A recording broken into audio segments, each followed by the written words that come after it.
Frankenstein, or The Modern Prometheus, by Mary Wollstonecraft, Godwin, Shelley. Chapter 9. Nothing is more painful to the human mind than, after the feelings have been worked up by a quick succession of events, the dead calmness of inaction and certainty which follows and deprives the soul both of hope and fear. Justine died, she rested, and I was alive. The blood flowed freely in my veins, but a weight of despair and remorse pressed on my heart which nothing could remove. Sleep fled from my eyes. I wandered like an evil spirit, for I had committed deeds of mischief beyond description horrible, and more, much more, I persuaded myself, was yet behind. Yet my heart overflowed with kindness and the love of virtue. I had begun life with benevolent intentions and thirsted for the moment when I should put them in practice and make myself useful to my fellow beings.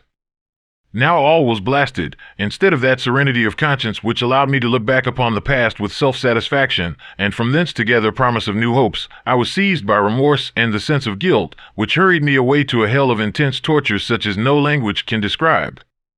This state of mind preyed upon my health, which had perhaps never entirely recovered from the first shock it had sustained. I shunned the face of man. All sound of joy or complacency was torture to me. Solitude was my only consolation, deep, dark, death-like solitude. My father observed with pain the alteration perceptible in my disposition and habits, and endeavored by arguments deduced from the feelings of his serene conscience and guiltless life to inspire me with fortitude and awaken in me the courage to dispel the dark cloud which brooded over me. "Do you think, Victor," said he, "that I do not suffer also? No one could love a child more than I loved your brother." Tears came into his eyes as he spoke. "But is it not a duty to the survivors that we should refrain from augmenting their unhappiness by an appearance of immoderate grief? It is also a duty owed to yourself, for excessive sorrow prevents improvement or enjoyment, or even the discharge of daily usefulness, without which no man is fit for society." This advice, although good, was totally inapplicable to my case. I should have been the first to hide my grief and console my friends if remorse had not mingled its bitterness, and terror its alarm, with my other sensations. Now I could only answer my father with a look of despair and endeavor to hide myself from his view. About this time we retired to our house at Belrive. This change was particularly agreeable to me. The shutting of the gates regularly at 10 o'clock and the impossibility of remaining on the lake after that hour had rendered our residence within the walls of Geneva very irksome to me. I was now free. Often, after the rest of the family had retired for the night, I took the boat and passed many hours upon the water. Sometimes, with my sails set, I was carried by the wind, and sometimes, after rowing into the middle of the lake, I left the boat to pursue its own course and gave way to my own miserable reflections. I was often tempted, when all was at peace around me, and I the only unquiet thing that wandered restless in a scene so beautiful and heavenly, if I except some bat, or the frogs, whose harsh and interrupted croaking was heard only when I approached the shore. Often, I say, I was tempted to plunge into the silent lake, that the waters might close over me and my calamities forever. But I was restrained when I thought of the heroic and suffering Elizabeth, whom I tenderly loved, and whose existence was bound up in mine. I thought also of my father and surviving brother. Should I by my base desertion leave them exposed and unprotected to the malice of the fiend whom I had let loose among them? At these moments I wept bitterly and wished that peace would revisit my mind, only that I might afford them consolation and happiness.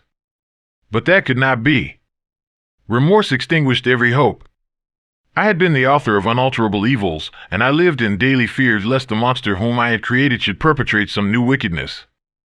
I had an obscure feeling that all was not over, and that he would still commit some signal crime, which by its enormity should almost efface the recollection of the past.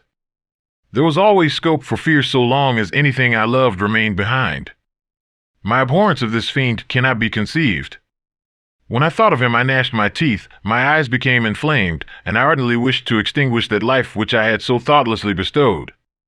When I reflected on his crimes and malice, my hatred and revenge burst all bounds of moderation. I would have made a pilgrimage to the highest peak of the Andes, could I, when there, have precipitated him to their base. I wished to see him again, that I might wreak the utmost extent of abhorrence on his head and avenge the deaths of William and Justine. Our house was the house of mourning. My father's health was deeply shaken by the horror of the recent events. Elizabeth was sad and desponding. She no longer took delight in her ordinary occupations, all pleasure seemed to her sacrilege toward the dead, eternal woe and tears she then thought was the just tribute she should pay to innocence so blasted and destroyed. She was no longer that happy creature who in earlier youth wandered with me on the banks of the lake and talked with ecstasy of our future prospects. The first of those sorrows which are sent to wean us from the earth had visited her, and its dimming influence quenched her dearest smiles. "When I reflect, my dear cousin," said she, "on the miserable death of Justine Moritz, I no longer see the world and its works as they before appeared to me. Before, I looked upon the accounts of vice and injustice that I read in books or heard from others as tales of ancient days or imaginary evils. At least they were remote and more familiar to reason than to the imagination. But now misery has come home, and men appear to me as monsters thirsting for each other's blood. Yet I am certainly unjust. Everybody believed that poor girl to be guilty, and if she could have committed the crime for which she suffered, assuredly she would have been the most depraved of human creatures. For the sake of a few jewels, to have murdered the son of her benefactor and friend, a child whom she had nursed from its birth, and appeared to love as if it had been her own. I could not consent to the death of any human being, but certainly I should have thought such a creature unfit to remain in the society of men. But she was innocent. I feel she was innocent. You are of the same opinion, and that confirms me. Alas! Victor, when falsehood can look so like the truth, who can assure themselves of certain happiness? I feel as if I were walking on the edge of a precipice, towards which thousands are crowding and endeavoring to plunge me into the abyss. William and Justine were assassinated, and the murderer escapes. He walks about the world free, and perhaps respected. But even if I were condemned to suffer on the scaffold for the same crimes, I would not change places with such a wretch. I listened to this discourse with the extremest agony. I, not indeed, but in effect, was the true murderer. Elizabeth read my anguish in my countenance, and kindly taking my hand, said, "My dearest friend, you must calm yourself. These events have affected me, God knows how deeply, but I am not so wretched as you are. There is an expression of despair, and sometimes of revenge, in your countenance that makes me tremble. Dear Victor, banish these dark passions. Remember the friends around you, who center all their hopes in you. Have we lost the power of rendering you happy? Ah! While we love, while we are true to each other, here in this land of peace and beauty, your native country, we may reap every tranquil blessing. What can disturb our peace?" And could not such words from her whom I fondly prized before every other gift of fortune suffice to chase away the fiend that lurked in my heart? Even as she spoke, I drew near to her, as if in terror, lest at that very moment the destroyer had been near to rob me of her. Thus not the tenderness of friendship, nor the beauty of earth, nor of heaven, could redeem my soul from woe. The very accents of love were ineffectual. I was encompassed by a cloud which no beneficial influence could penetrate. The wounded deer dragging its fainting limbs to some untrodden brake, there to gaze upon the arrow which had pierced it, and to die, was but a type of me. Sometimes I could cope with the sullen despair that overwhelmed me, but sometimes the whirlwind passions of my soul drove me to seek, by bodily exercise and by change of place, some relief from my intolerable sensations. It was during an access of this kind that I suddenly left my home, and bending my steps towards the near alpine valleys, sought in the magnificence, the eternity of such scenes, to forget myself and my ephemeral, because human, sorrows. My wanderings were directed towards the valley of Chamonix. I had visited it frequently during my boyhood. 6 years had passed since then. I was a wreck, but not a changed in those savage and enduring scenes. I performed the first part of my journey on horseback. I afterwards hired a mule, as the more sure-footed and least liable to receive injury on these rugged roads. The weather was fine. It was about the middle of the month of August, nearly 2 months after the death of Justine, that miserable epoch from which I dated all my woe. The weight upon my spirit was sensibly lightened as I plunged yet deeper in the ravine of Arve. The immense mountains and precipices that overhung me on every side, the sound of the river raging among the rocks, and the dashing of the waterfalls around spoke of a power mighty as omnipotence, and I ceased to fear or to bend before any being less almighty than that which had created and ruled the elements, here displayed in their most terrific guise. Still, as I ascended higher, the valley assumed a more magnificent and astonishing character. Ruined castles hanging on the precipices of piny mountains, the impetuous Arve, and cottages every here and there peeping forth from among the trees formed a scene of singular beauty. but it was augmented and rendered sublime by the mighty Alps, whose white and shining pyramids and domes towered above all as belonging to another earth, the habitations of another race of beings. I passed the bridge of Pellissier, where the ravine, which the river forms, opened before me, and I began to ascend the mountain that overhangs it. Soon after, I entered the valley of Chamonix.